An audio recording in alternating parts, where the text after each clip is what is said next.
everyone. I'm excited to be back with a really interesting thing we've been working on for a while. We here at Doula School, we get asked all the time in training, what are my opportunities for employment after I take a doula training? You know, there was a time where the only answer I could give was, well, you're a doula in private practice. That's changed a lot over the last several years. And now we know that people can be doulas who work in private practice, could be doulas who work for agencies as a contractor, or doulas who can work as employees. We're seeing that pop up more all over the place. And so I've been wanting to compare the three with real numbers, people who actually work like this, and that over the course of a year, how did everything really flesh out, you know? Because it's one thing to say, oh, I make X number of dollars per hour, and then it's another thing to really look at the bottom line. And then there are things that we don't even think about at all that we should be thinking about when we're trying to decide how we want to work as a doula. And so I am going to present to you my findings. We've been working on this for weeks. Now, of course, as somebody that teaches evidence-based practice, I wish that I had a survey of 500 doulas, you know, evenly divided into 3 different categories that we're covering, but that is going to be way too complicated for me to do. And so what I did was I asked 3 different people if they would help me out with this. And what I compared was a doula that works only as an employee exclusively with one agency. I compared a doula who worked as an independent contractor for many agencies, but worked very, very little on her own as her own private practice, so mostly for other agencies. And then I compared with someone who worked as an independent doula in private practice and who worked very, very little for other agencies. And I thought that that would be a really good representation and summary. And, you know, the findings have been really, really interesting to look at, and I'm so excited to be sharing those with you today. So let's dive in to this incredible thing that we're going to take a look at here. All right, so our doula income series. So what we're going to talk about in this little video, we're going to talk about how we did this. I shared a little bit about the 3 different people that we were comparing. We're going to talk about hourly wage and how many hours each person is working. We're going to talk about how people get clients and how they get to choose which clients they work with. And then, of course, we're going to talk about things like taxes. So we are here in Canada, and so this is going to be a Canadian-focused numbers around taxes, but you can extrapolate, and you know that would be kind of similar if you were in a different state or different country. But we're going to be talking specifically about that because those are the 3 people that we looked at were Canadian. We're going to talk about annual salary, but of course, in the grand finale is going to be the take-home pay. So what did someone actually make after all of those expenses were taken off at the end of the year? All right, so, you know, why did I want to do this? Well, of course, I want to help doulas, you know, you doulas out there that are thinking, how can I make this financially viable for myself? How can I make sure that I'm contributing to my family's income? And what's the best way for me to do that? And, you know, there are a lot of considerations for us to think about when we choose each of these 3 options. But we're going to talk about that as we go. So when we think about an agency employee, right, what does that mean? So that means that's somebody that is hired on by an agency as an actual employee. When you're in an employee capacity, there are certain legal framework that you work around. So for example, one of the big things that's different for an employee versus a contractor is an employee is exclusive to that agency. So they're not allowed to be taking work on their own or to be working with other other agencies unless they have explicit permission from their employer, but typically that's not allowed. An employee gets paid an hourly rate for all of the work that they do, but they also get the benefit of things like source deductions. So an employer is going to take off taxes from their pay before they get their net pay. So you're not left scrambling at the end of the year with a big tax bill to pay, right? The other thing that's unique for an employee is they get bonuses like statutory holidays, right? And vacation pay and all of the other things that fit into the legal framework of the employment law of your province or state or country.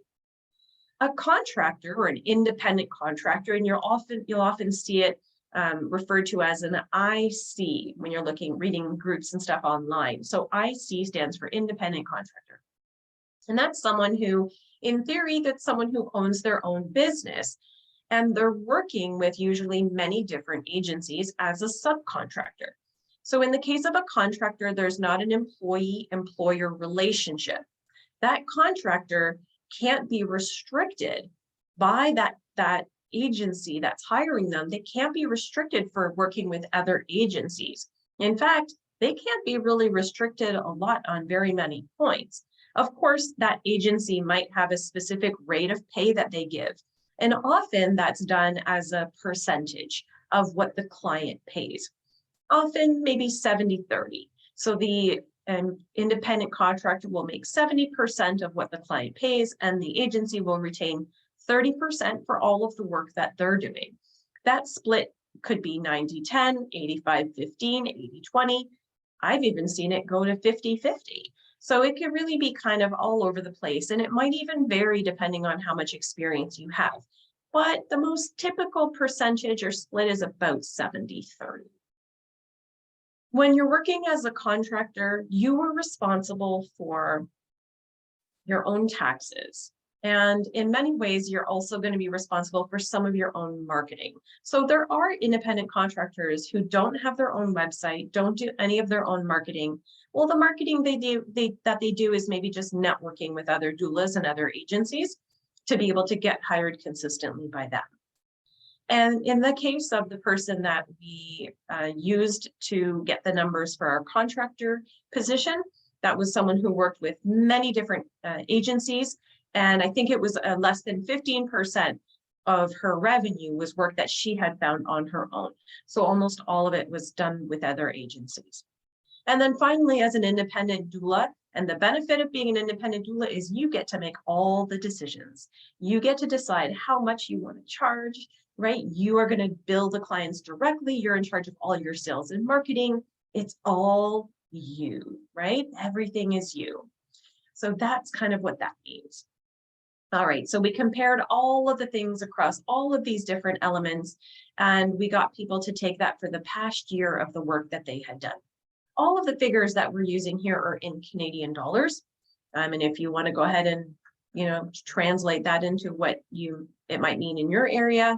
But I think from a dollar number perspective, it's pretty similar in most urban centers across Canada and the United States. We see some commonalities in the numbers that you're going to see here. So let's start off with the hourly wage that people are making. And in the group of 3 doulas that we compared here, there were actually quite a large variation in scale.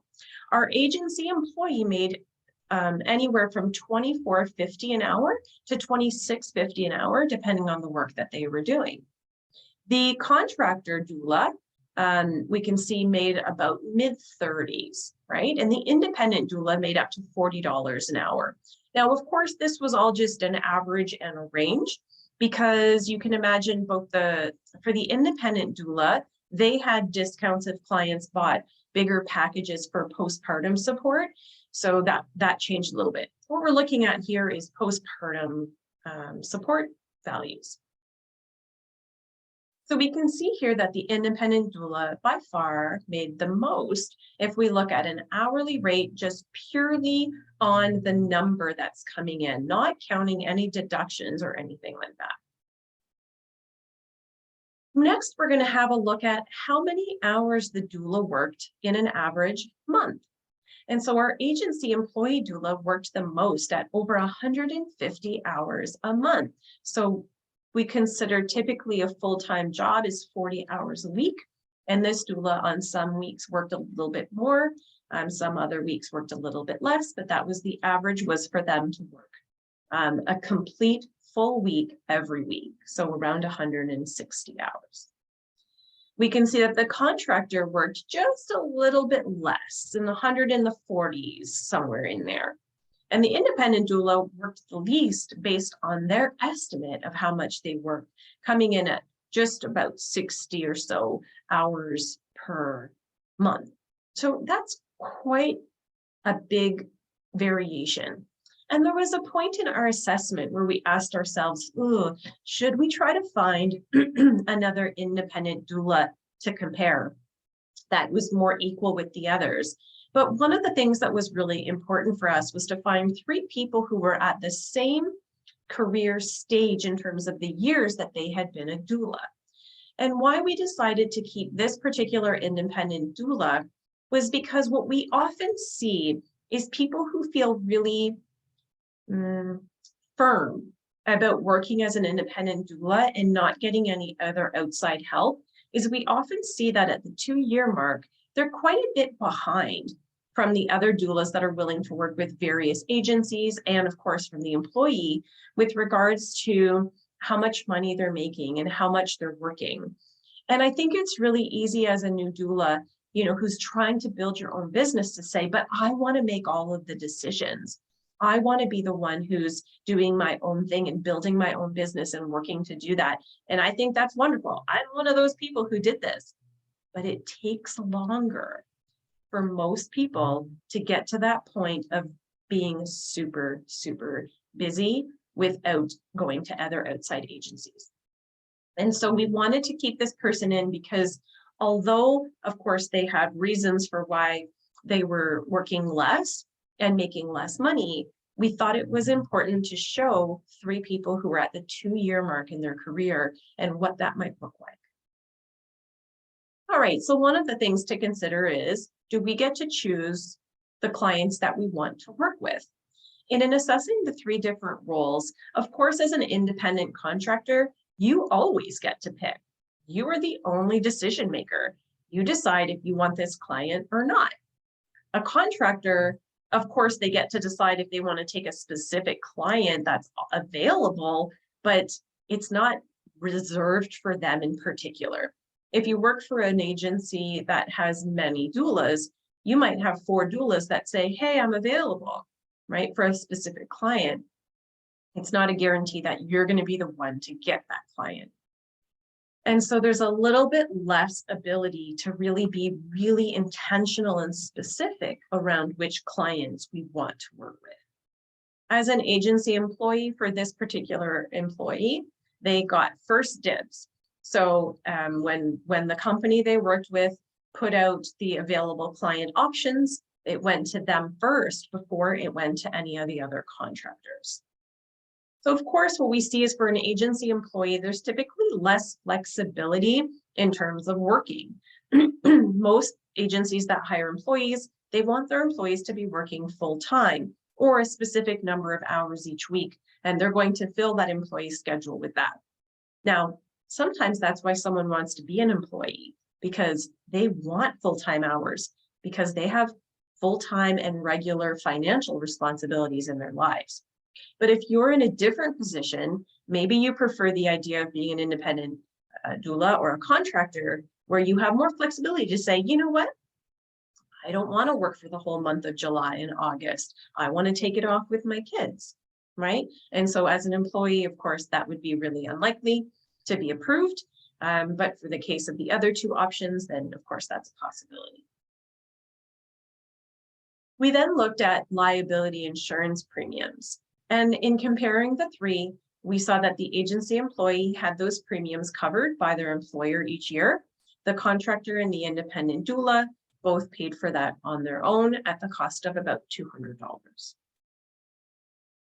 Then we looked at paid vacation and statutory holidays. And of course, that's something that's really easy to overlook and not think about when we're new to being a business owner or running our own practice, either as an independent contractor or as a private practice, independent doula.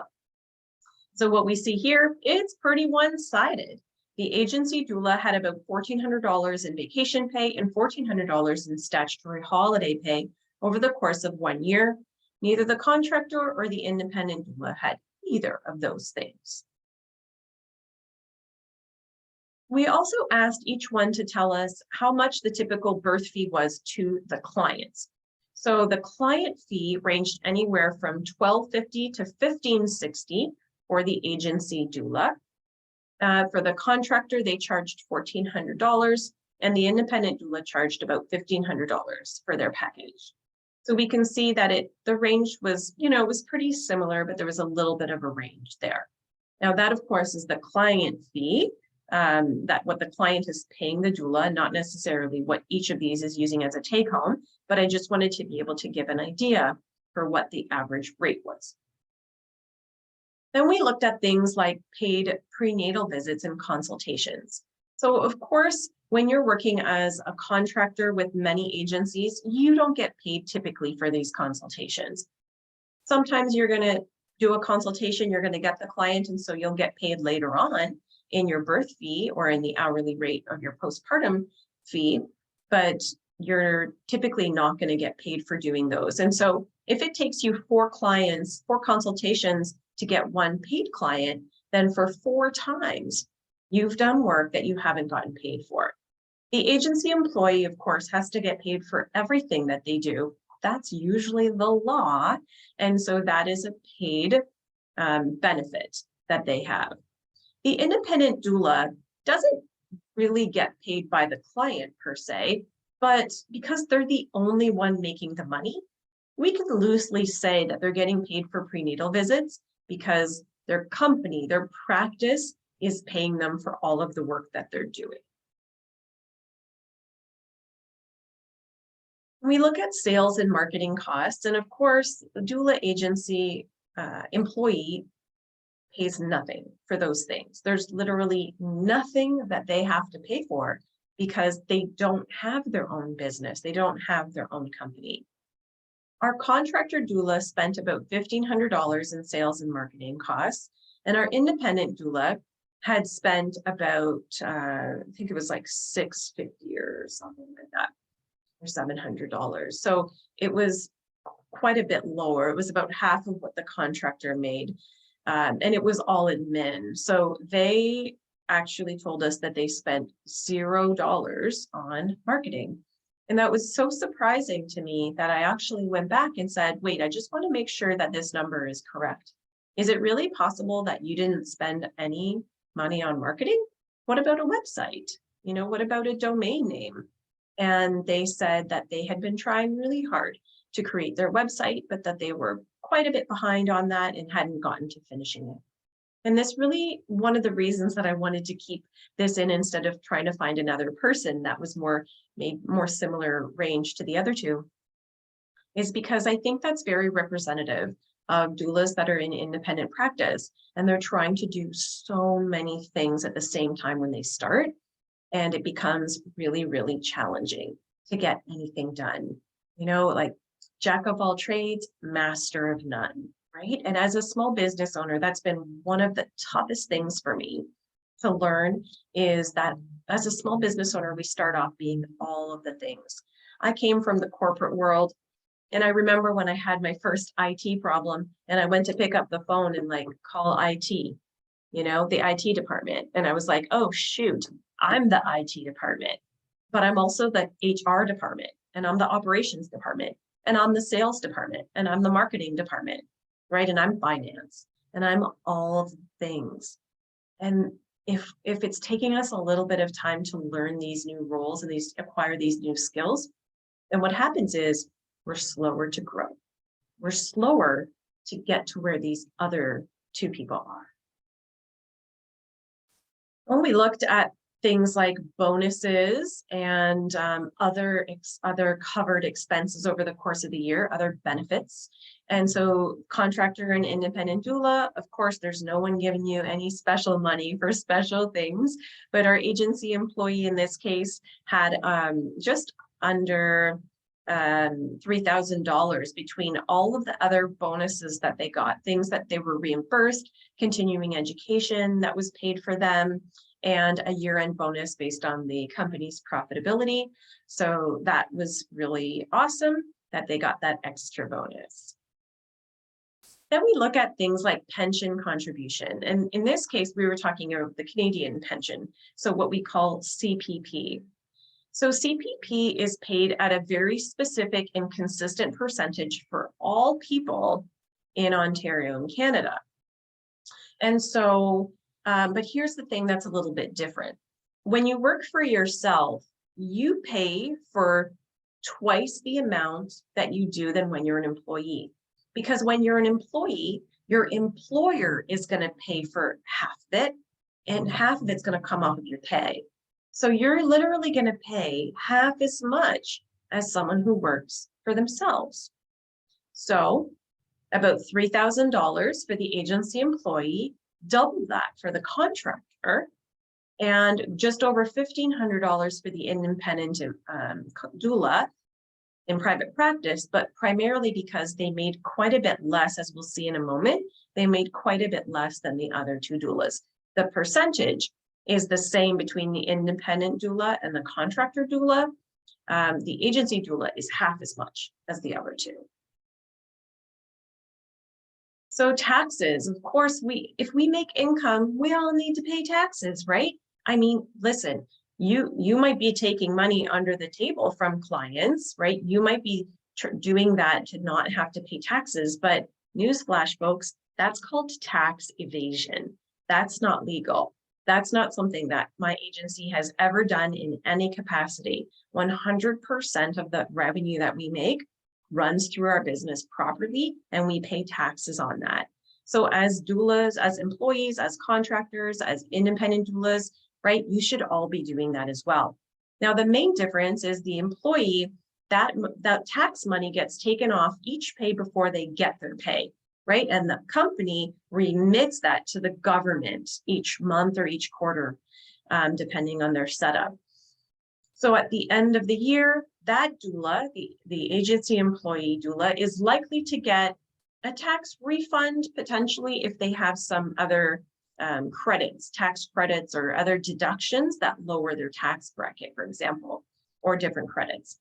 But the maximum that doula is going to pay is the amount showing here, so close to about $8,000. The contractor doula, we can see paid, would owe almost as much tax. The difference, of course, between the contractor and the agency employee is the contractor, as a self-employed individual, is going to be able to deduct all of the things that they spend to run their business, to calculate what income they owe tax on. So if you made $50,000 worth of income and you spent $10,000 to run your business, you actually only owe tax on about $40,000, right? But remember, we looked at the sales and marketing costs for the contractor doula, and it was not very much. And so even once we deducted that, we can see that their tax was actually really quite similar to the agency employee. Now, what that means is this doula is going to get a $7,000 tax bill at the end of the year. Hopefully they've been putting money aside for that, because that feels pretty uncomfortable when you get that tax bill. Now, in the case of our independent private practice doula, they did not meet the threshold for income to owe tax in Canada. So they actually fell below that minimum tax bracket. So that's why they owe nothing. Now, in fairness, part of the year that this person was working, they were on maternity leave. They had a young child at home, and so they did work a little bit less for a few months of this year, which also contributed to the reason that they made less money. And so brings us to our annual salary. The annual salary, we can see that is very, very similar between our agency employee and our contractor doula. They both made just shy of $60,000. We can see that our independent doula was just under $15,000, so significantly lower, less than a third of what the other two made. And finally, we look at our take-home pay, and this is the part that is surprising and was really interesting to us, because after we took off all the deductions that the agency doula, the contractor, independent contractor doula, had to pay, things like the tax bill they would get at the end of the year, things like the CPP, they have to pay the double portion of CPP. We actually saw that they made quite a bit less than the agency employee. Part of that surely is things like the bonuses that the employee made, And of course, the fact that they didn't have any expenses at all and even got reimbursed some continuing education and their liability premiums and things like that. So not surprised, well, maybe a little bit surprisingly, they actually made the most amount of money at the end of the year. And the reason that I want to highlight this with so much gusto is because a lot of times doulas look at the hourly wage they're going to make and they say, oh, I'm going to make $24.50 an hour as an employee. But if I was working as a contractor for that agency, I'd make $27.50. Why would I work for $24.50 if I could make $27.50? Well, the answer is that you're going to have to pay your own taxes at the end of the year if you make that amount of money, right? You're going to have admin, sales, and marketing expenses that are going to come off of that. And so what you really need to do as an independent contractor that works for many different agencies, I really encourage you at the end of the year to really add up all of the money that you spent on your business, all of the income that you made, and calculate how much you work in a typical month and give yourself a true hourly wage. That is a better indicator of what you're actually making per hour, and it might help you to make the right decision for yourself. Now, a lot of people, they just like the freedom of being an independent contractor. And even if it means they make less at the end of the year, they would rather that for the freedom it provides. But if what you need is cold, hard cash, then you might want to consider an employee position. And then finally, the last thing we're going to look at, I believe, is employment and unemployment insurance. So employment insurance, or often referred to as EI, is money that an employee can contribute in case they ever get laid off, fired, there's a downturn in the economy, hint, hint, nudge, nudge, might be happening right around the world. Things like maternity leave. So in Canada, we have quite a robust maternity leave, and that is part of unemployment insurance or employment insurance. So when it comes to being an employee, the employer pays part of it and the employee pays part of it, right? So there's a bit of a split there. As a contractor or an independent doula, as a self-employed person in Canada, you can actually pay into this. Remember that that's going to, of course, further reduce your profit in a year. However, if you've paid into it for 12 months, then you would be able to do things like take a maternity leave, right? Go on unemployment if, oh, I don't know, a pandemic happened and all of your clients canceled your contracts from one day to the next. You know, this really got me thinking when we were in the pandemic. I really wished at that time that all of my contractors would have been employees, because I could have laid them all off and they all could have continued to receive payment through the employment insurance program. You know, that was one of the hardest things, was to see just incredible people not be able to make ends meet until some of the other programs became available later on. So this is a really big thing. If you're a young person, you're still starting a family or wanting to start a family or grow your family, you might want to consider, you know, taking a position that would allow you to benefit from a maternity leave. All right, folks, I hope you enjoyed that. We had so much fun collecting this. It was something that I've been thinking about for so long and wanting to do. So thank you for, you know, sharing along with me through this experience. And I would love any feedback, any questions you have, anything that needs more clarity. Please go ahead and put that in the questions in the comment section below. And also, please feel free to reach out at any time with personal or direct questions as well. And don't forget to subscribe to our channel so you can get lots of great new doula stuff soon. All right, folks, see you next month here at Doula School. If you're looking for more doula programs, we've got a load of things coming up. We've got birth doula programs, postpartum doula programs, a Lamaze seminar if you're interested in becoming a certified childbirth educator, and very special announcement coming up in March of 2023. We have 2 amazing retreats planned, a Guatemala retreat early March that includes a birth doula training and a prenatal yoga teacher training that is a Yoga Alliance approved course. And towards the end of March, the last week of March, we have a birth and postpartum doula hosted by our colleagues over at Doula Training Canada. And I'm going to come over and be a guest speaker on some doula business topics. I would love to see you there at the incredible Finca Mia Resort in Costa Rica. Let's all get warm in March together. All right, hope to see you there, folks, but you can find us at doulaschool.ca. Thanks and see you soon.